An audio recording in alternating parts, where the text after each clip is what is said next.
सुखदेव जी महाराज वर्णन करते हैं, राजन इसी प्रकार से भगवान अपने घर परिवार में सभी के साथ में रहते हैं और सभी का ध्यान करते हैं। असंख्य भक्तों के साथ यदि भगवान सबके यहाँ पहुँच सकते हैं, सबके यहाँ जा सकते हैं, तो अपने परिवार की व्यवस्था क्यों नहीं कर सकते। एक दिन देवर्षि नारद के मन में विचार आया कि भगवान की लीलाओं के तमाम दर्शन किए, भगवान की कथाएं यज्ञ कीर्तन में भाग लिए, लेकिन भगवान के परिवार के झगड़े में हमने नहीं भाग लिया। नारद जी के मन में विचार आया, चलो भगवान के घर का झगड़ा देखा दे, क्योंकि 16,108 रानियां हैं, जिसके घर में भी भगवान 2-4 दिन नहीं जाते होंगे तो झगड़ा जरूर होता होगा। देखो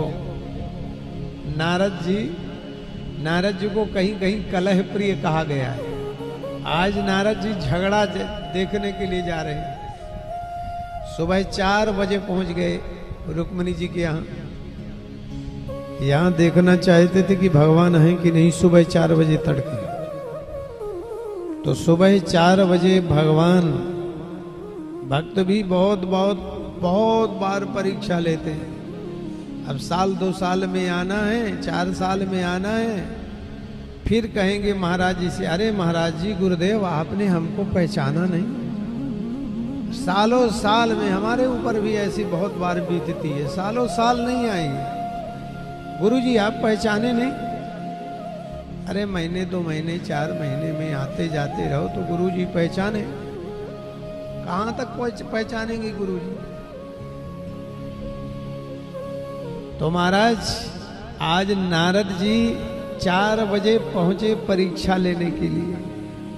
तो भगवान स्नान करके और गायत्री जप कर रहे थे, संध्या कर रहे थे सुबह 4 बजे। भगवान पूजा में विश्राम देकर नारद जी से मिले और नारद जी से निवेदन किए, नारद जी कैसे आना हुआ।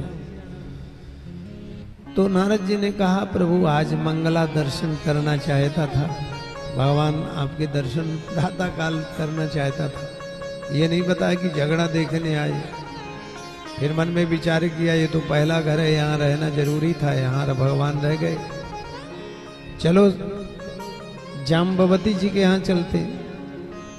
तो जाम्बवती के यहाँ भगवान सुबह वेदों का पाठ कर रहे हैं। भगवान भी गृहस्थी का पूरा नियम करते हैं, वेदों का पाठ करें।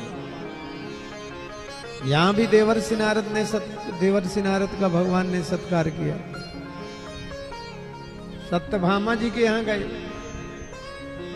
सत्यभामा जी के यहाँ भगवान हवन कर रहे थे। भगवान बैठे हुए हवन कर रहे थे।